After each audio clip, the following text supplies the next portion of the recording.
Hello, I'm Shilpa Vijayakrishnan, Head of Education and Outreach here at the Museum of Art and Photography, and it is my pleasure to welcome you on behalf of MAP to Ranjit Singh, Sikh Warrior King. This talk has been curated as part of MAP series Insider's View, a series that takes you behind the scenes to explore the journeys of exhibitions, collections, and programs from museums across the world that are inspiring, engaging, that provoke curiosity. Today, Davinder Toor, thank you very much, Davinder, for joining us today, is sharing a very special introduction to the eponymously titled exhibition, Ranjit Singh, Sikh Warrior King, currently on view at the Wallace Collection in London and running until October 20th.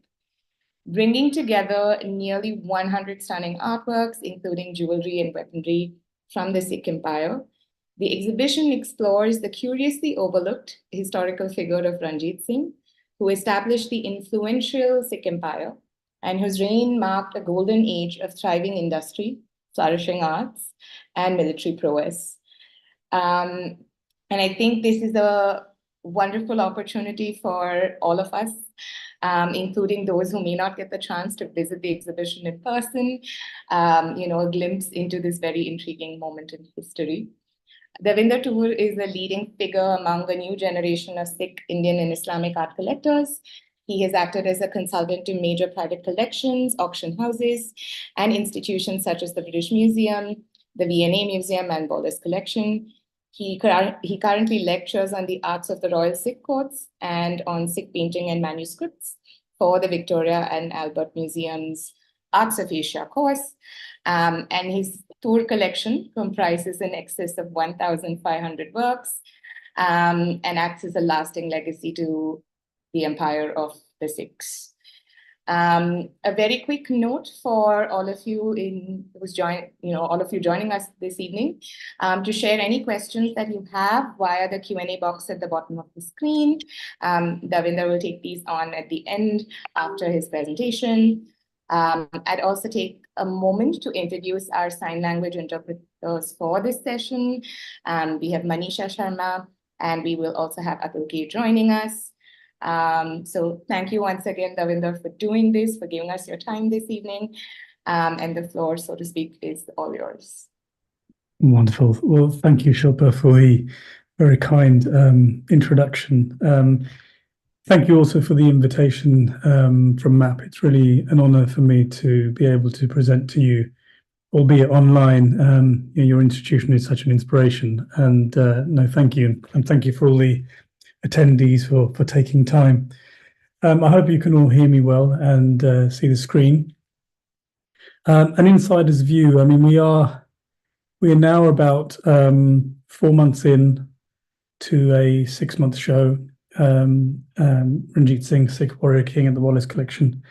And what I'd like to do today, in the absence of all of you being able to visit the show, is to almost kind of, as if we were in the exhibition space and we were doing a guided tour, but maybe with a few further insights and a few segues here and there, as we explore the story of Ranjit Singh, Sikh Warrior King.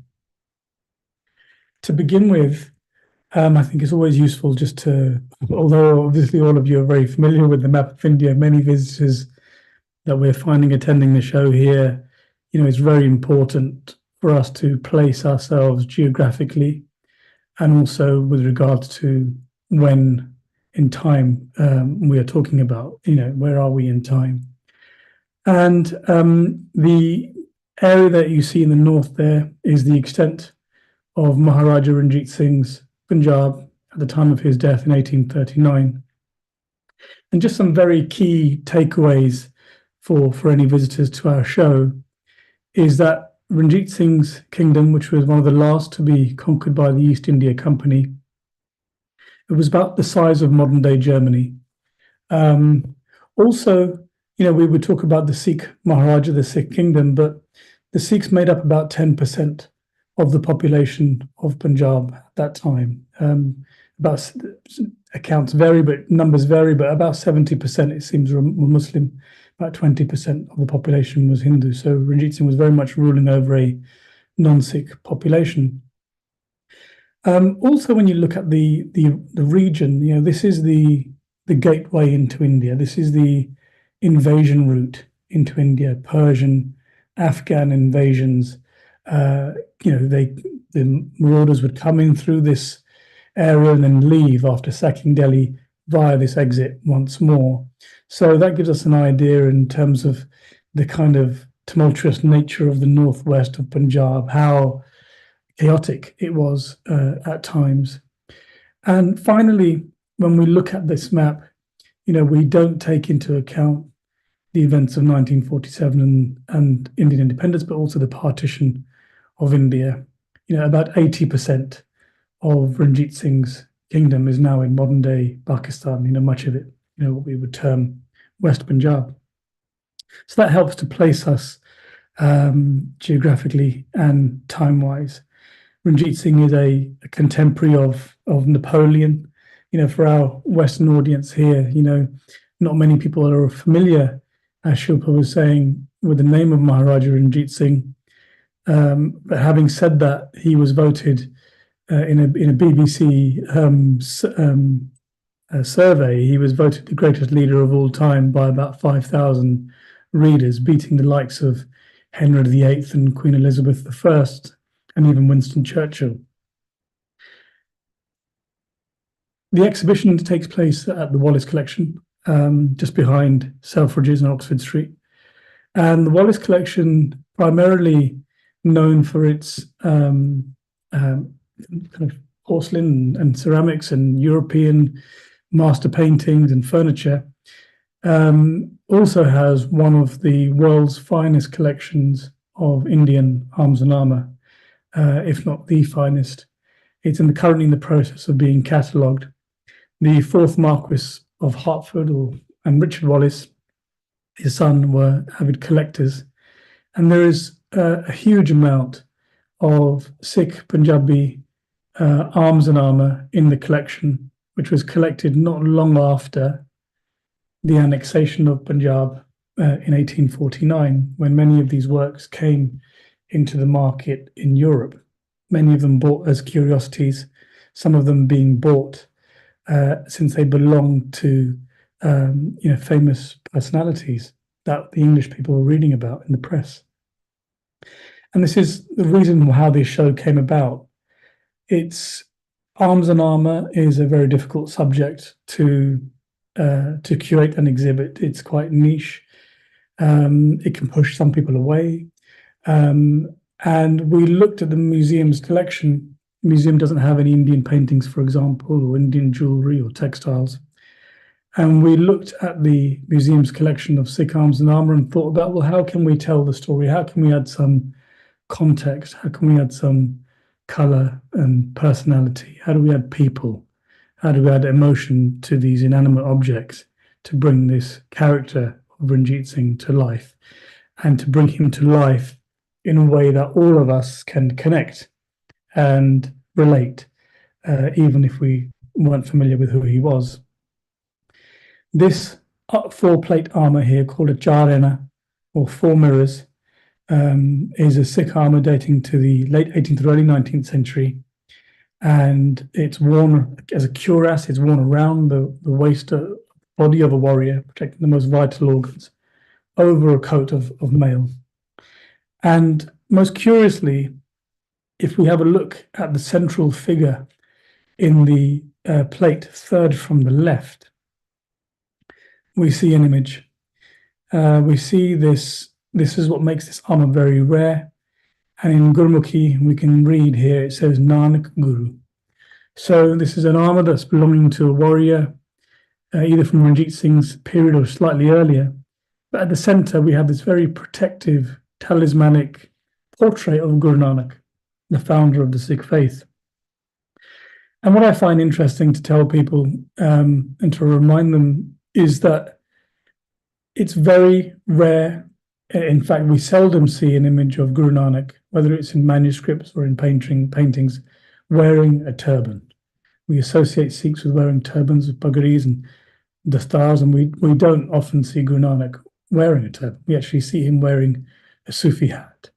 He has mixed dress here. He has this seli topi, he has this dervish coat, he has the Hindu thread around his waist, he has the Hindu mark, the tilak on his forehead, he has the Sufi dervish crutch underneath his right arm. And this is intentional. We're constantly being reminded that Guru Nanak is beyond religious labels, beyond a identifiable religious identity. It's the very crux of his mission. The very crux of his mission is about this, spreading this message of oneness, which transcends religious labels, which transcends the Hindu and Muslim labels that people are applying to themselves at this time in history, this pivotal moment. Guru Nanak witnesses the first Mughal invasion of India under Emperor Babur, and we begin the exhibition looking at an image of Guru Nanak introducing people to the Sikh faith. In the first section of the exhibition, we have a section called The Prelude to Power. We explore the origin story of Ranjit Singh, but also we try to tackle and reconcile the warrior culture or the martial tradition within the Sikh faith. How is it possible that a warrior culture can exist alongside a spiritual, peace-loving religion? Where does that possibly come from? And we explore that history by looking at some paintings which come from the first or second generation after Nansukh from Guler. And this particular painting shows the 10th Guru of the Sikhs, Guru Gobind Singh, in green here, greeting a noble. And for me, this school of painting, and this period of painting, which actually predates Ranjit Singh's patronage, he's only about 10 years old at the time that this painting is produced. These are amongst the finest paintings in the Sikh tradition in terms of quality. And we are very grateful, in many ways, ironically, for the fact that many artists were pushed out from the Mughal courts to the Pahari hills. They were given patronage under the Pahari rulers and later the Sikh rulers as they invaded those regions. And that's how we now have this legacy of painting from that tradition. Guru Gobind Singh here, a contemporary of Emperor Aurangzeb. I'll just show a detail just so you can see the quality, the finesse in this painting. It's Guru Gobind Singh's youngest sons who are executed under the orders of Wazir Khan in Sirhind. And this is at the time of Aurangzeb. And it's this moment in history that really the martial tradition has been gradually been maturing over time after the execution of the fifth Sikh Guru, Guru Arjan, under the orders of Emperor Jahangir. This martial tradition begins at that point, but is really honed and is crystallized at this time in Guru Gobind Singh's time. And at this point, that the Sikhs, after the death of these two young princes, two young Sahibzade, they take revenge.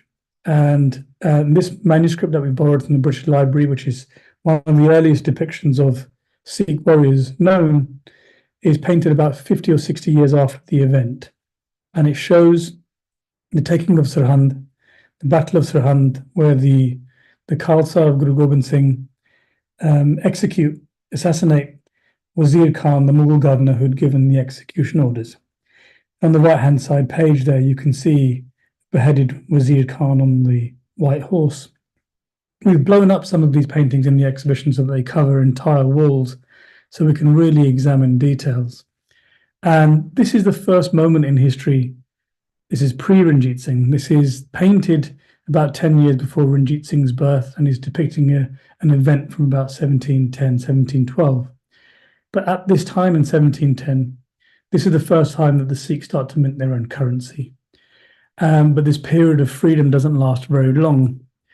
Nadir Shah invades India in the 1730s. And following that, we have 8 invasions under the Afghan Durrani Shahs who decimate Punjab. And this is probably the darkest time in the history of the northwest regions. When we look at the zoom details, it's very intriguing to see. I'd never spotted these details when just looking at this image before, but when we blow it up and put this on the wall, this particular area, you can see these dark kind of patches. And if you look at these dark patches above and below, you'll see that actually the artist, contemporary to the time, at the time has changed the composition. Originally, the patches show us that Wazir Khan was seen upright, shooting an arrow from his bow. And they've realized that actually, no, he needs to have been executed in this scene. That's the whole point of this scene. So they've changed the composition. They've decapitated him. They've removed the second part of the horse at the bottom there that you see, and then they've dropped his head below. So you see, it almost brings this painting to life because you can see how these artists are working, how these compositions are being constructed and altered during their lifetimes. This painting, which surfaced on the market within the last 5 years, has some notes on the back of it between Milo Beach and B.N., the great late B.N. Goswami, who are identifying the characters. Also, this painting, a document of the day, dates to around about the time of Ranjit Singh's birth, and it very much is an origin story for his rise to power. The young man under the peacock fly whisk is Raja Sansar Chand of Kangra, and his fort has been taken, his killa has been taken by the Afghans, and he wishes to recruit the help of Jai Singh Kanhaiya, a Sikh Confederacy missile leader under the white yak's hair fly whisk with the white beard. He wishes to recruit his help to be able to get his fort back. Jai Singh helps him get his fort back, but then when the time comes to share the spoils, Jai Singh kind of goes back on the deal. And Raja Sansar Chand is understandably annoyed, but he understands that the Sikhs, these 12 clans or 12 missiles, are warring with each other. It doesn't take long for the Sikhs to be, these warrior chiefs to be, in times of peace, they war with each other. In times of external threat, they gather together and fight the external enemy. So he understands that the enemy of Jai Singh Kanhaiya is actually a man called Mahasingh Sukrachakia, Ranjit Singh's father. He recruits Mahasingh's help and says, why don't you help me attack Jai Singh, and then I'll share the spoils with you. And that's what happens. The man on the left in the yellow turban is Jai Singh's son, Gurbaksh Singh. He dies in those battles, and Jai Singh is left distraught. His son has been killed, and in this conflict against Mahasingh, so Sikhs are fighting Sikhs, and he is distraught, he's depressed. And Gurbaksh Singh's widow, Sada Kaur, she has this stroke of genius, and she wants to end this bloodshed. And it's a really crucial time, pivotal moment. She says, why don't we get our 3-year-old daughter, Mahtab Kaur, married to the 5-year-old Ranjit Singh? She wants to marry her daughter into the family that's just killed her husband. And she says, let's marry these two houses together and end this bloodshed. And that's what happens. Ranjit Singh is betrothed to Mahtab Kaur, and they don't get married until they're in their teens. And Sada Kaur, his new mother-in-law, she's very much the brains, the guiding force, the experience behind his early expansion. She is the daughter-in-law and wife of these great Sikh warrior leaders. She's highly experienced, highly intelligent. And she helps him navigate and overpower the other Sikh confederacies, to the point at which by the time he's 19, he takes Lahore, and by the time he's 21, he's proclaimed the Maharaja of Punjab. This is the earliest known portrait of Ranjit Singh. Ranjit Singh, we know, has a bout of smallpox when he's young. When he's about 5 years old, he loses the sight in one eye. He's blind in one eye. And often, you will ask people, well, where is Ranjit Singh in this portrait? And naturally, unless some of you can read Persian, many people point to the man with one eye. with a yellow turban in white. However, this is not Ranjit Singh. This is Rao Jaswant Holkar, who was blind in his right eye. Ranjit Singh is in red, and the artist has hidden his blind eye from view, as is commonly done. Often we find that the artist will flatter Ranjit Singh by hiding his blind eye or sometimes switching it, depending on which profile they want to give him. But this meeting actually took place in 1805. Holkar Rao was on the run. He was being chased by Lord Lake. He came through Punjab. Ranjit Singh was aware that he was also in secret alliance with the Afghans, so he chose not to side with him, and he helps him be escorted back to his territories. But it's at this moment that Ranjit Singh signs a treaty of perpetual friendship at the age of 25 with the British. His expansion to the east is curbed. He can't go further east. His boundary is the Satluj River. The British permanently have about 39,000 troops stationed on that river to prevent his expansion eastwards. So he starts going further north. He starts going further west. The sword of Ranjit Singh, which is at the Wallace collection, was one of the key reasons as to why this exhibition came about. It's very much pilgrimage object for the museum. It was bought not long after the Anglo-Punjabi Wars in the 1840s, and it was exhibited in Paris in 1865 as the sword of Maharaja Ranjit Singh. It's associated with him. We don't have an inscription on it, and it would be very difficult to tell, but we do know that this is an extremely valuable sword, probably originating in Lucknow, likely a gift to Ranjit Singh, perhaps something worn on the hunt. It has all these anamorphic, zoomorphic forms on it. The mounts are solid gold. The scabbard is gilded threadwork. The straps, the hand strap and the belt straps are decorated with seed pearls and small cabochon rubies. The grip is made of walrus ivory and the blade is made of prized Damascus steel. It's said that Ranjit Singh paid about £1,000 then for just one blade, and about 4 or 5 times that amount for all the rest of the mounts. So it would equate to about £200,000 in today's money. So we're talking about 2 crores, for example, just for a sword. So these were the heights of kind of technology, particularly these watered steel blades. But this sword was one of those central objects from which we could weave a story. A most curious object loaned by the Royal Armouries, this warrior turban, or dastar bunga, was worn by the Nihangs, the crocodiles, the Akali Nihangs, the immortal crocodiles, an order initiated by Guru Gobind Singh. These fearless warriors who understood themselves to be the very form of Lord Shiva. So their form itself was Shiva's form. They call it Shiv Sarup. And Shiva is blue. These warriors are dressed in blue. Shiva has his consort Chandi, in the shape of this Ardhachand on his top knot, his uncut hair, and we see that being resembled here. Shiva is represented by the double-edged blade, this phallic symbol that we see also here. In this turban fortress, in this central element, which is called the Gajga, or the grappler of elephants, this symbol, this totemic symbol in the middle here, this was something that was gifted to warriors for acts of bravery in the battlefield. And it in itself is a symbol of male and female balance. Guru Gobind Singh in his Shabads talks about the sun, the moon. These are actually inscriptions that are also on that armor which had Guru Nanak on it.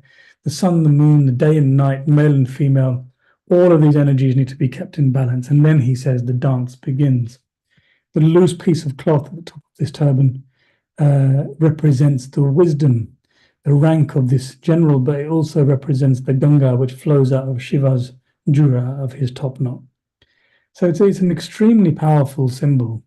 The chakras, the quoits themselves are weapons which are associated with Lord Vishnu. So all of these elements are very ancient elements. None of them are Sikh inventions. They pre-exist. We must remember that at the time, the Guru Gobind Singh's the populace to which he's preaching his message to is largely a Hindu populace, and he talks to them in the vernacular, into language that they understand, to try to ignite some kind of warrior spirit, because he wants to expel these foreign invaders. So this subject is powerful. It's something that kind of catches your eye, and then you begin to unravel it, so to speak, and kind of unpack all the deep meaning, psychological meaning of this warrior's turban. In the exhibition, we see that turban in context around images, paintings of those warriors wearing them. And here we have, borrowed from the Musée Guimet, a painting, a portrait of Fulla Singh, Akali Fulla Singh Nahang, who was the leader of those Nahangs. If you wish to become a warrior, it was Akali Fulla Singh who would initiate. You'd have to go to the Nahangs at the Akal Takht, at the Harmandir Sahib, and they would initiate you. And you see him wearing a turban just like that. Those single-edged blades represent Bhagoti, they represent Chandi. The double-edged blades represent Shiva, as I said. Interestingly, this portrait was commissioned by a French officer of Ranjit Singh's, and that's how it's in France now. It was painted by one of the most celebrated artists from Lahore, an artist called Imam Bakhsh Lahori, who painted some of the finest pictures from the period. Fulla Singh, the Nahangs, although they helped Ranjit Singh in his most difficult campaigns, particularly against the Afghans, they also made threats to his life. They weren't fond of Ranjit Singh's policies. They thought he was too friendly with the British. They warned him that the British would one day take his kingdom, and some prophecy. But they referred to Ranjit Singh as Kana, as the man with one eye. They insulted him frequently, publicly. Yet they still fought for him when the need arose.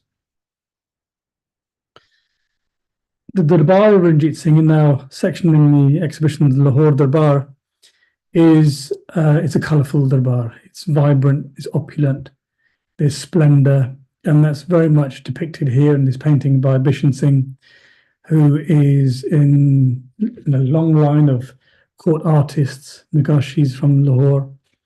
And he paints this posthumous painting of Ranjit Singh seated on the golden throne, a stylized version of the golden throne, in his court, in the Lahore fort. We have lots of action, lots of personalities in this picture, identifiable personalities. On Ranjit Singh's right, we have his family members, his sons and his grandsons, Karak Singh, Sher Singh, Nonihal Singh, even a young Dalip Singh. And on Ranjit Singh's left, we have his spiritual advisor, followed by other key figures in the Darbar, Gulab Singh Dogra, his brothers, Dhyan Singh Dogra, Sachit Singh, Kushal Singh, Ranjit Singh Chamberlain, and so on. There's a lot of accuracy in this picture to the extent that we can actually identify these characters. But there's also other interesting details in this. Firstly, we'll see in the bottom right and even in the background, we'll see officers of Ranjit Singh dressed in Europeanized kind of uniforms. We know that he was modernizing his armies. He was keen to progress and take on new ideas. But ironically, we have a lack of Europeans, especially Ranjit Singh's French generals. They're not shown in this painting. And presumably, given that this painting dates to the 1860s and is painted after the British have taken Punjab, maybe the young Bishan Singh is kind of carrying a bit of favour here with the British, not depicting their kind of French adversaries and foes. It's a wonderful portrait in the Darbar section, painting, sorry, in the Darbar section of the exhibition. Each section of our exhibition, just a little bit of extra information. We're trying to add context. We're trying to tell this story.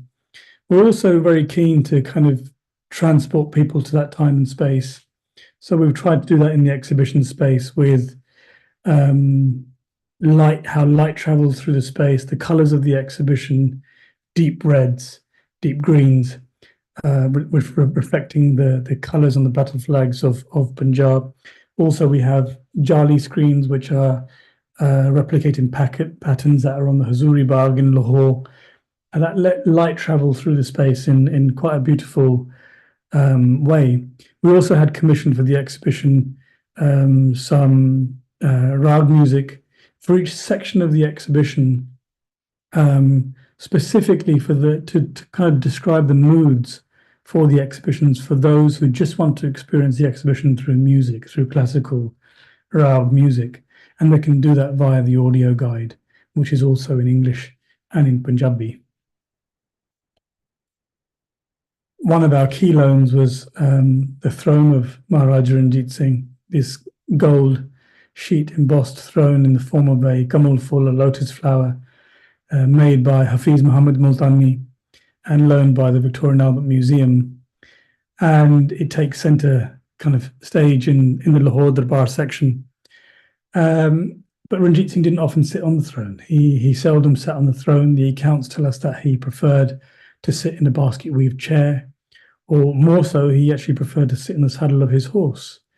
But the throne in itself is probably the most kind of like poignant symbol of his power, and that power, that removed power. It sits now in London and was, taken and presented to the South Kensington Museum by Lord Dalhousie, who initially wanted to keep it. He had a replica of the throne made for himself, which is also in the exhibition. And what's great for us is that we've been able to display this throne in the round, so you can walk all the way around it and see all the wonderful detail and the signatures of the artist on it. Other wonderful works of art which engage people in different ways. The image on the left here, which is a contemporary portrait of Ranjit Singh painted by an artist called Keher Singh, shows us the Maharaja during his life sitting in that weave chair with his legs tucked up underneath him, how he's often described sitting with his favorite, Raja Hira Singh. Hira Singh is the son of Dhyan Singh Dogra.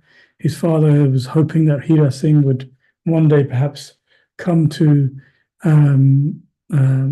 power himself. He was a very smart young man. He spent 4 or 5 hours a day learning English. He was very close to Ranjit Singh.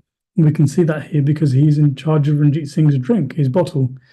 We don't know what Ranjit Singh is drinking. We know that he was fond of alcohol in his earlier days, but we also know that in his later life, probably around about this time after he's had a stroke, he becomes very paranoid and he wants to kind of prolong his life. There's an account that suggests that he doesn't travel anywhere without his medicines being carried in the bottles with him.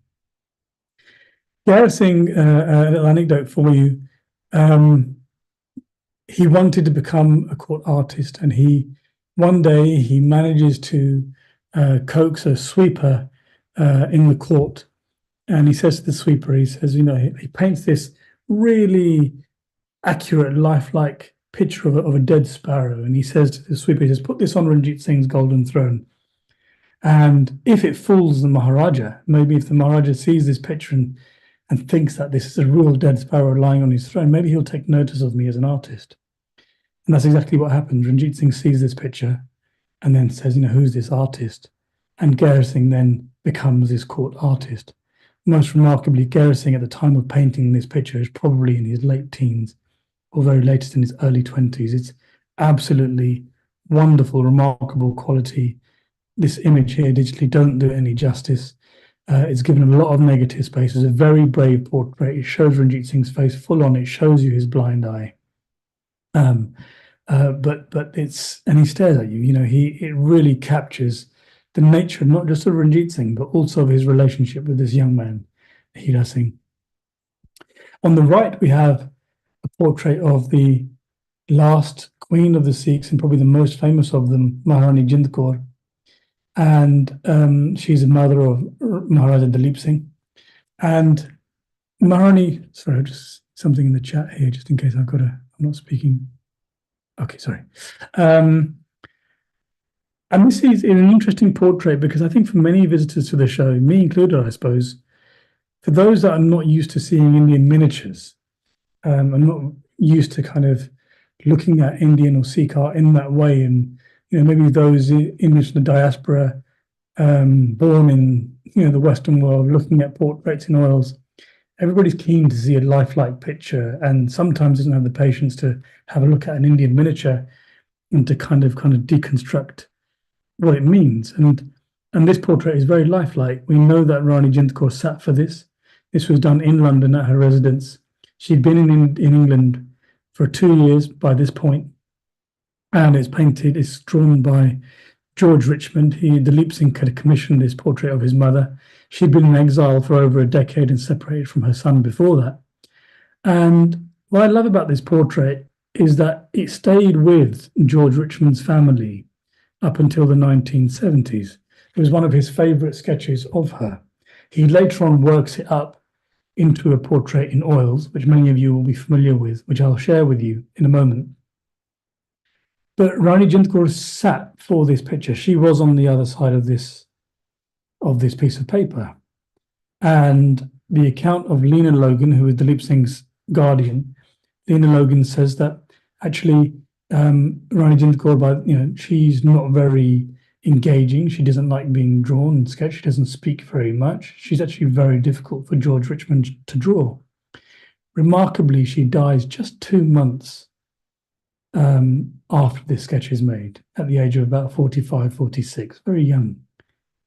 If we have a look, at the portrait in oils that George Richmond works up, which is in the Kapani collection in San Francisco, we can see that in the portrait, we have a far more vibrant, younger looking Maharani. And I find that very interesting because this is a portrait that Dalip Singh is commissioning.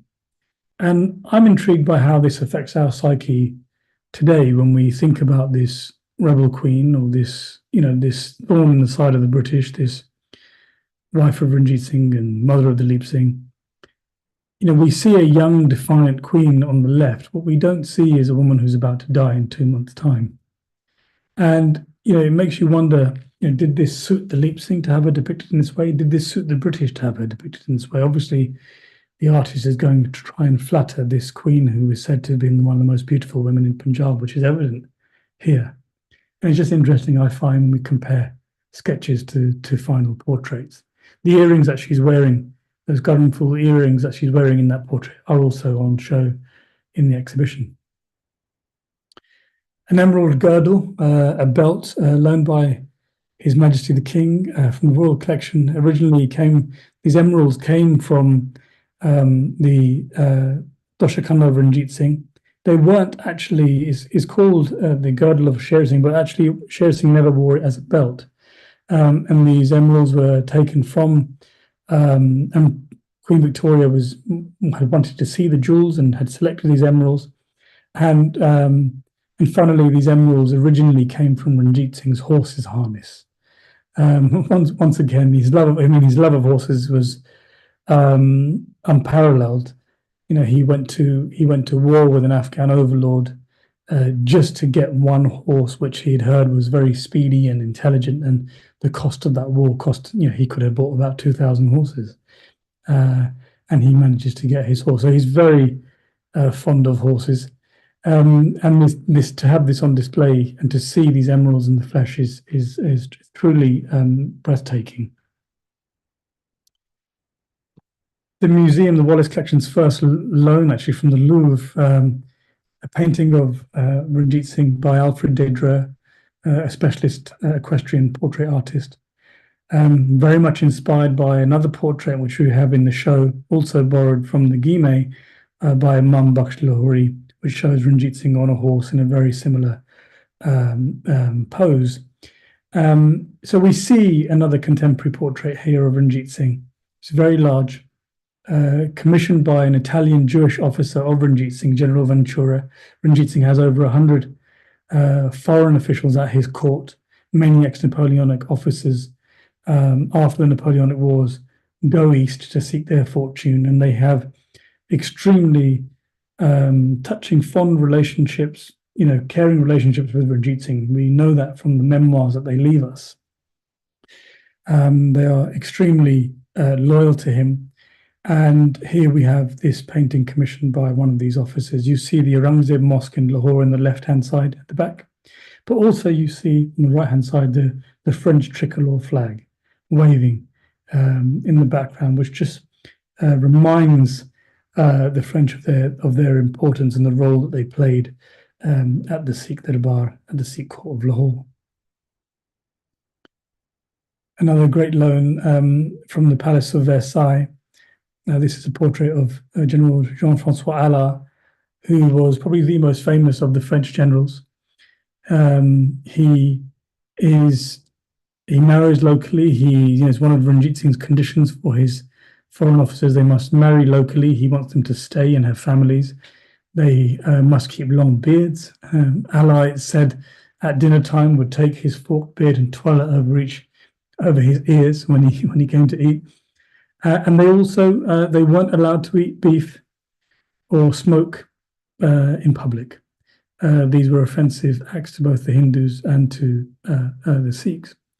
So they had to do that in private. Allard marries a Punjabi lady from Chamba, from the hills. He has 5 children. He has one adopted young Indian boy, and he takes back his family to Saint-Tropez to help them settle and to build a home. And he, having left his family there, he goes back to Punjab, and his wife, Banu Pandey, there's a hotel, their house actually is a hotel in Saint-Tropez still named after her. She says to him, well, why are you going back? And he says, well, he said, the noblemen, he said, in Lahore have made a bet with the king that I won't ever return. And he said, I won't let the king lose that bet. And he goes back. Sadly, he dies in just a few months before Ranjit Singh in 1839, and he never makes it back to his family in France. And there's a sad tale that says that his wife would go to the harbour every evening, the incoming boats, incoming ships, to see if her husband had returned, and sadly he never did. The Order of Merit, the Legion d'Honneur around his chest there, around his neck, on his chest there, was very much an inspiration for Ranjit Singh to create medals of his own, which are also on show in the exhibition. Ranjit Singh was taking these taking this inspiration from these officers. The residence of one of Ranjit Singh's Italian officers. This is a watercolor by James Rattray, 1840. It's a dated picture, dated to the time probably of the Anglo-Afghan wars, when the Sikhs and the British came together to help to restore Shah Shuja to the throne of Afghanistan.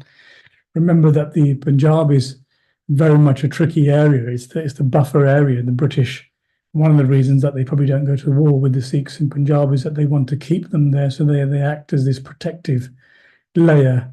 There's a perceived threat that the French and the Russians would come together and come in through Afghanistan and invade India, and that never comes to pass, but the British are worried about this.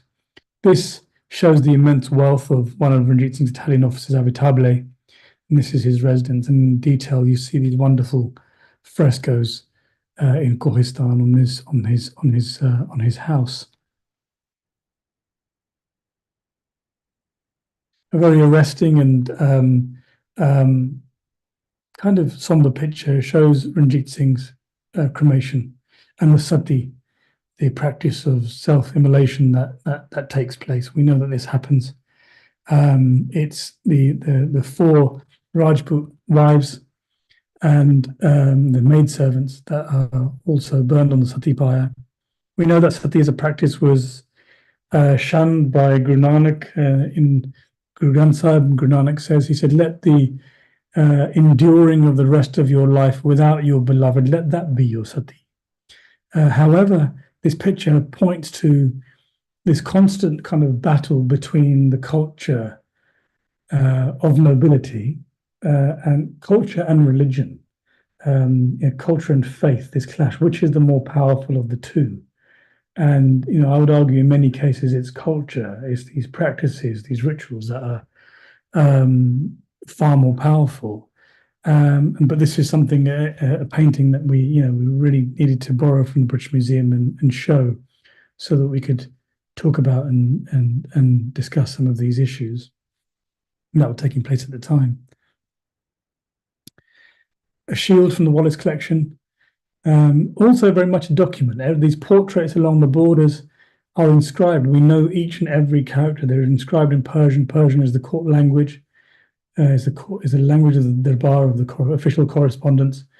And it's because of this particular arrangement and depiction of these characters that we were able to date this shield, because the men that are depicted on this shield are all the heroes and villains that are responsible for both the ascendancy and the decline of the Punjab. So this is somebody trying to tell us after the event, it has to be post 1849, about who is responsible.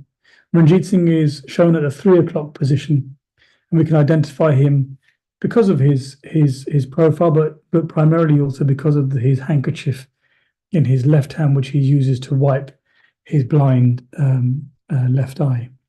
Many of these works of art, I mean, this would have been collected not long after it was produced. So it's in pristine condition. And another thing that I find quite fascinating is that it then makes you look at some of these works of art as initially we look at these all as being old and antiquated, and actually this was a fairly contemporary work of art that was being bought by Richard Wallace at the time. He was collecting contemporary art of its day. In the final section of the exhibition, we look at the legacy of the collapse and of Ranjit Singh's empire, and we have to face some real. It's a section of the exhibition which really asks more questions of the audience and gets them to reflect in a way that kind of helps to pull you away from this otherwise very polar view of colonization or empire, and we tried to point to a far more nuanced story in this exhibition. Ranjit Singh's character in itself is very human and flawed and full of greatness too, and in that we can hopefully see ourselves. So the story, understandably therefore, of the collapse of the empire is equally multifaceted. Here we have a Raja Lal Singh, an official in the court, a key advisor to Rani Jind Kaur. He's wearing a French cuirass. He's wearing a French breastplate, which was gifted by the King of France, King Louis Philippe I, when he sends these cuirasses and a letter of friendship back with Allah to Lahore. But Lal Singh, after Ranjit Singh's death, he positions himself very cleverly, and he is a traitor within the ranks. He's in secret correspondence with the British during the Anglo-Sikh Wars, and he very much is a key figure in the collapse of the Punjab, because he's revealing the positions of the Sikh troops, of the Punjabi troops, effectively sending his own men to their death because he's made a deal. He's made an arrangement, and he was one of many that did that. So there's some responsibility for us to kind of take here for internal treachery. It's often termed the Anglo-Sikh Wars, and it's quite a kind of erroneous kind of term, really, because it's in the East India, this is pre-British Raj. The East India Company's also full of native officers. They're not all English officers. And equally, the Punjabi army also has many Europeans. It also has Sikhs, Muslims, Punjabi Muslims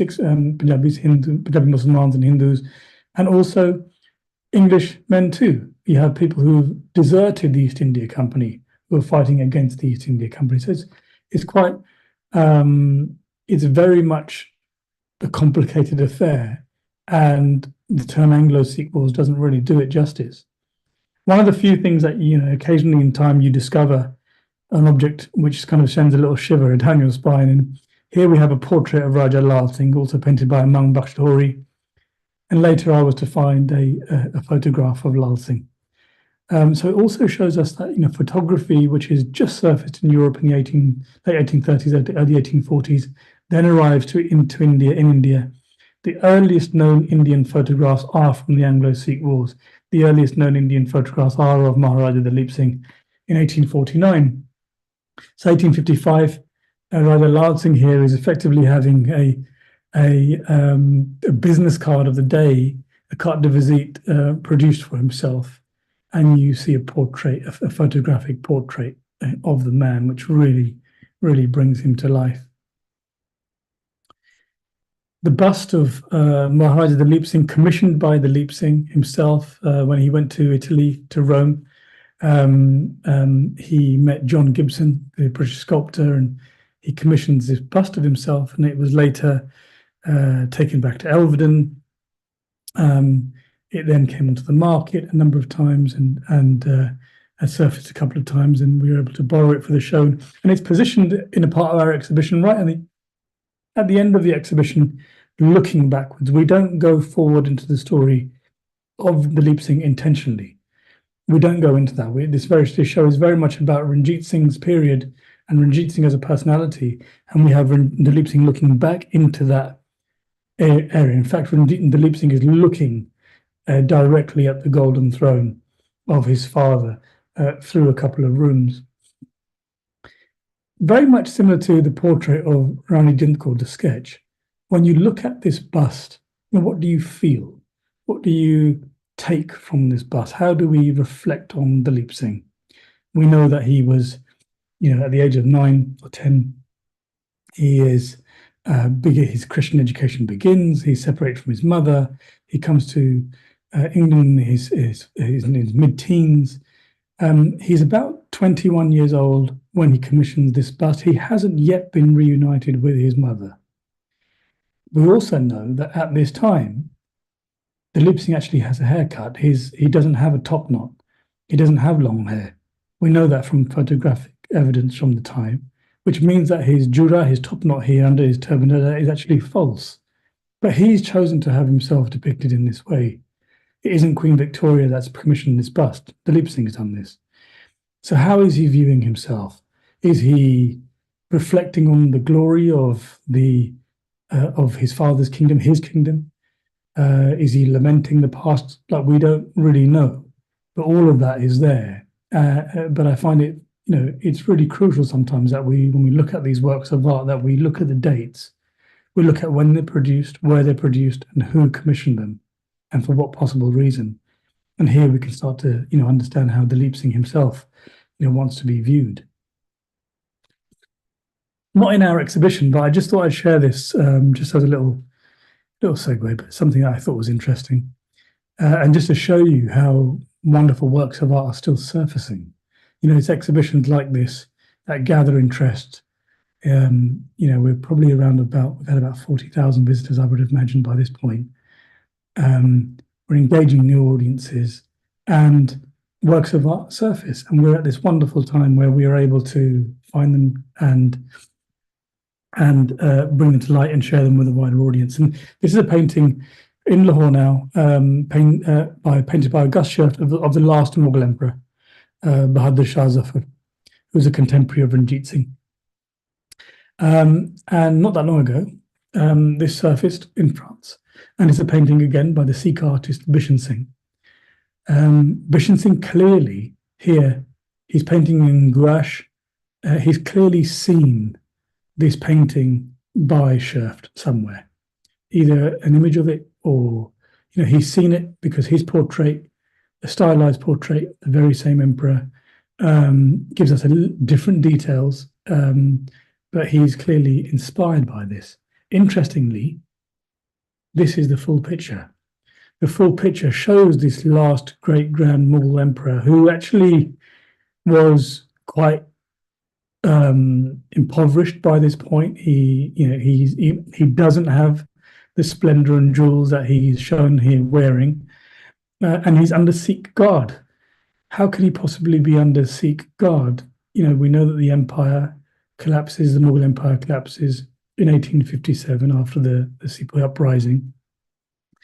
And what place did the Sikhs have here? And we know that these, similar to Bishan Singh's other painting of Ranjit Singh's Darbar, you can see these Sikh officers dressed in these European uniforms. Which brings us to this photograph by Felice Beato in our exhibition, which tries to answer that question.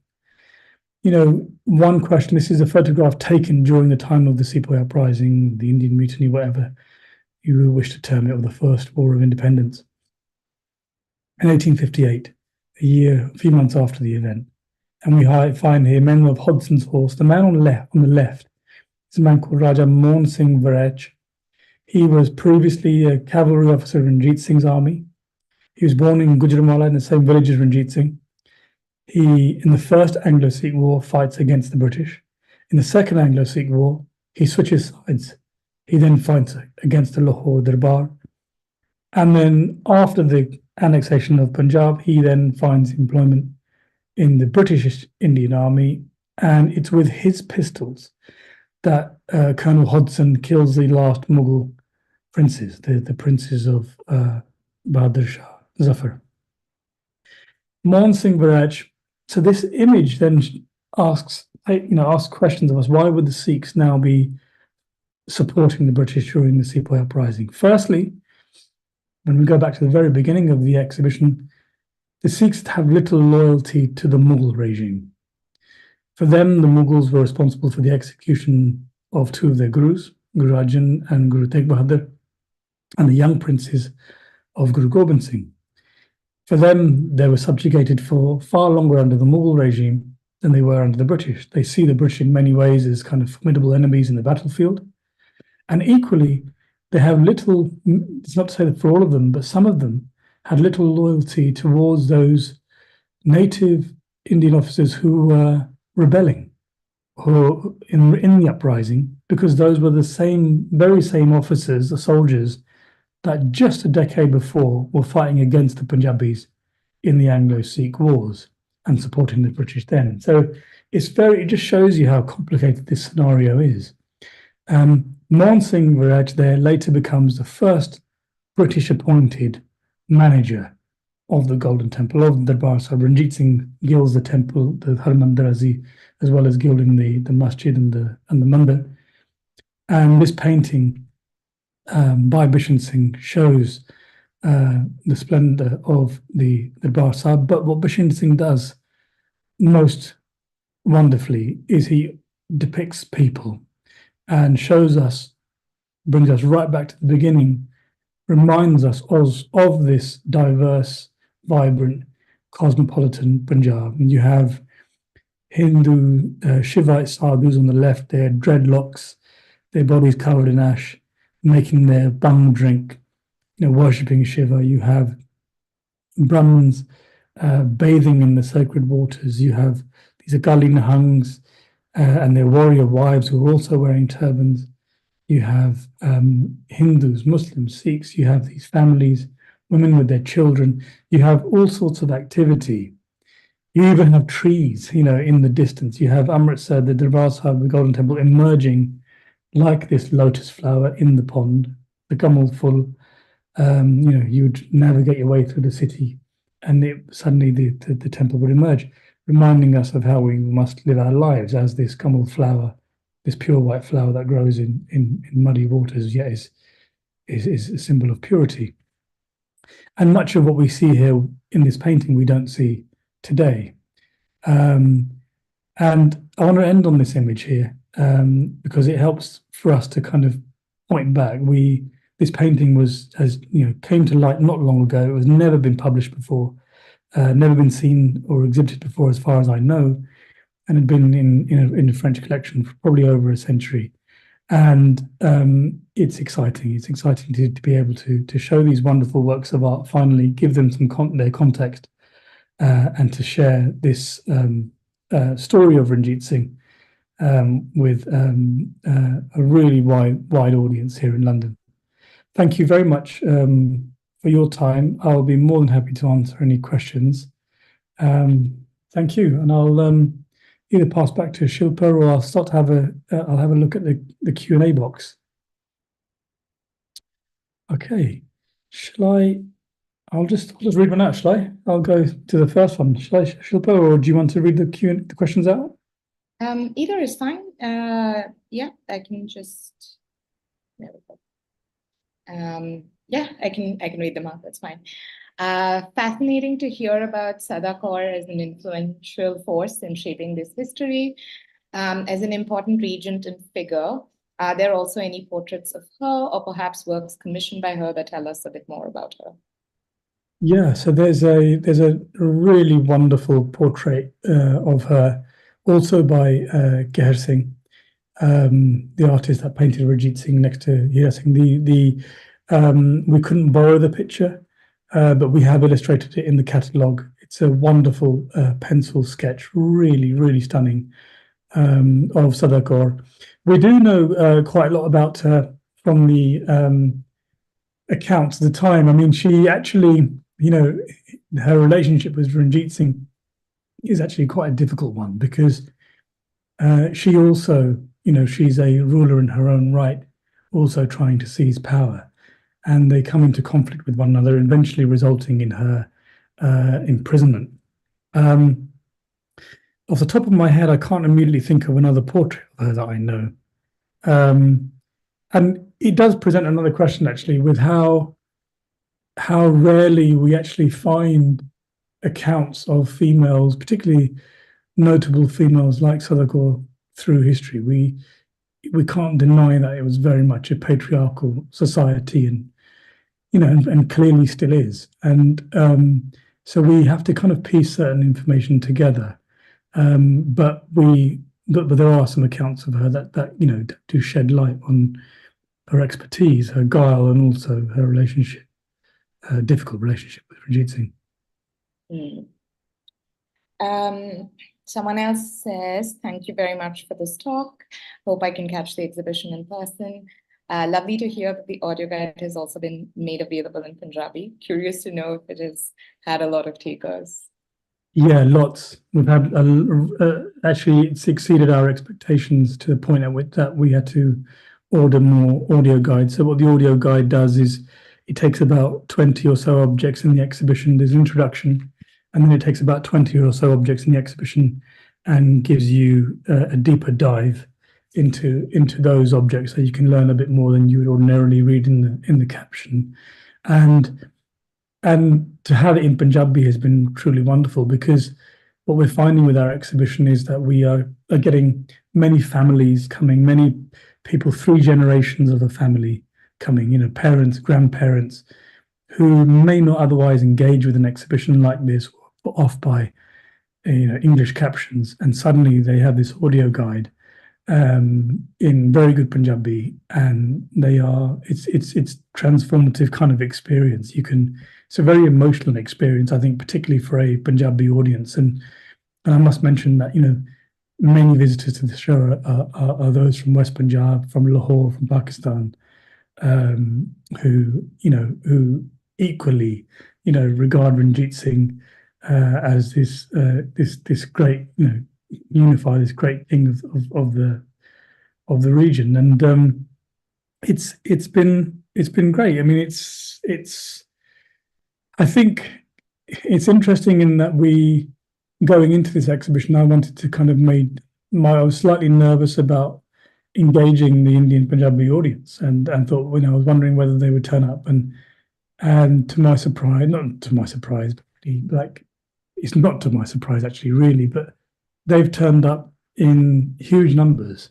And what we're finding is actually that with a character like Ranjit Singh, or this story, or a subject which includes arms and armor, it's actually probably been more difficult for us to engage a Western audience, a European Western audience, to share this story with them. So I think, often it makes you think, when you do an exhibition like this, who are you catering this for? Obviously, you're trying to cater for as many people as you can. You're trying to cast that net wide.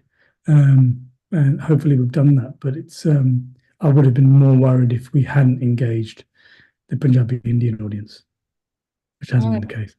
That's lovely to hear, that it's also been a moving experience for people. But I think that's a good segue into what I assume is actually a question for like the European or Western audiences a little bit. Presenting this exhibition in the UK, what has been the response of audiences in engaging with a historical context that intersects with the period of empire, also given the disturbed relationship between the British and Punjab that follows Ranjit Singh? From my experience, I mean, I go to the exhibition a lot, and I've been engaging with the audience a lot. We get a lot of feedback. I think the word is enlightening.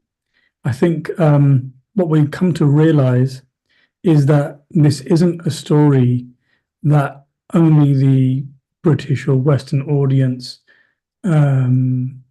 need to know about or is new to.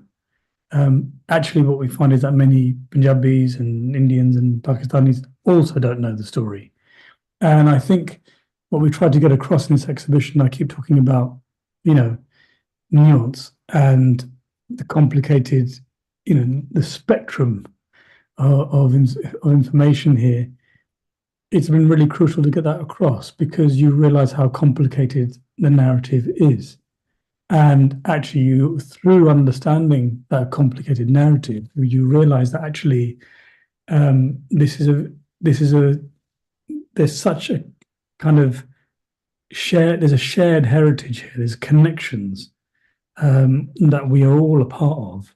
That story touches everybody in one way or another, even if you thought that you couldn't possibly be connected to it. So I think many people are coming together and then exploring this very difficult period in history and kind of trying to make sense of it so that we can make sense of kind of where we are today. So I suppose in some ways it might go against the grain in that it doesn't pick a side. It doesn't. It kind of lays all the information out for you for you to be able to look at it and reflect without pointing fingers because it is naturally very complicated. Which also, I guess, opens it up for more dialogue. So that's always the exciting part about what museums and art can do. Thank you for this talk, and thanks to MAP for facilitating it. As you mentioned, it is very interesting to look at how individuals like for themselves to be portrayed, particularly with imperial patrons. I was thinking of how portraits of all the Mughal emperors speak to fairly different personalities and priorities, particularly between Akbar, Jahangir, and Shah Jahan. So I was wondering, studying what Ranjit Singh commissioned for himself, what insights would you say we get in terms of what he wished, his legacy would be, or what he might have wanted us to think of him? Yeah, Ranjit Singh he's an enigmatic character. He's also the more you read about him, the more sometimes his personality can keep you on your toes.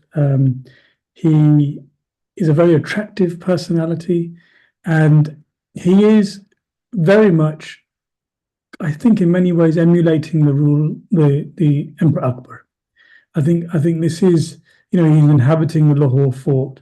He is a ruler who, rules over the court in a secular way. There's no death penalty under Ranjit Singh. He's very forward thinking, yet he's illiterate. And there aren't actually that many works, I think, in the exhibition which we can say that were commissioned by him. They were probably more than likely commissioned by others of him. Most accounts actually speak to Ranjit Singh's character as being quite humble, particularly given his origin story. He's not born into a high-ranking confederacy. He's born into one of the lower ones. There's a wonderful account that says that Ranjit Singh loves to dress his courtiers and his warriors and his noblemen in colourful silks and gilded armours and with jewelled weaponry. And he says that, but he himself dresses quite simply. And because of that, he shines bright. And I think it's a wonderful way to think about him. Even when they describe him, you won't often find many images of Ranjit Singh fully decked in jewels, like other courtiers or even his sons. But they say that, he'll wear the Kohinoor, a string of pearls around his waist and the Kohinoor diamond on his arm. And that's how he'll enter the court. How would he want us to remember him? I feel as if, in many ways, the more I read about him, the more I learn about Ranjit Singh, he's very much a doer.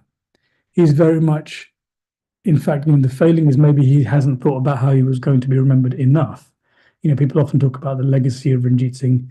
He is constantly innovating, doing, moving. There's another account that says that, it's very hard. Ranjit Singh doesn't eat well. They say that he's constantly moving and his fat cook is constantly trying to chase him around to try and get him to eat. And he often eats just sitting on the floor out of a banana leaf, or he sits in his saddle of his horse. So you get an image of a man who's just full of action. He's almost like brimming with life, and constantly active. I hope that answers your question. Kind of forgotten what the question was now. Sorry. No, that sounds. I think that's quite a review of what he might have wanted us to think of him. And I think one last question, because I'm aware we're over time quite a bit. Parveen Sikand asks, and I think it's a good note to end on. He says, I visited the exhibition in London, and thank you for bringing Sikh history to a wider audience. Do you plan any further Sikh-related exhibitions? And I'll tack on to that, essentially what projects would you be working on next? At the moment, to be frank, I haven't actually planned one as yet. There's a few ideas kind of floating around in my mind. These things always take some time to kind of mature. I'm waiting for the dust to settle really with this show, and then to maybe reflect on the journey of this show and what we've learned from this show.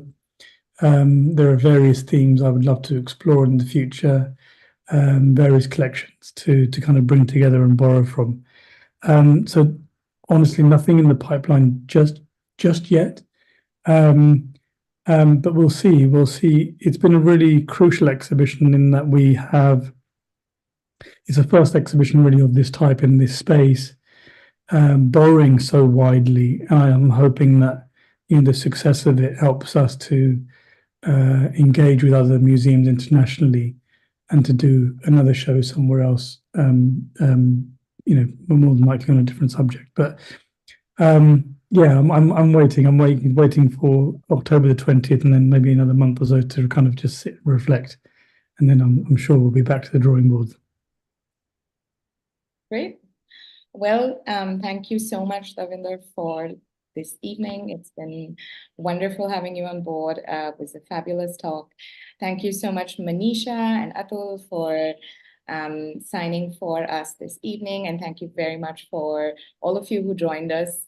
You've been also very engaged and asking all these questions. And thank you for your time with us today as well.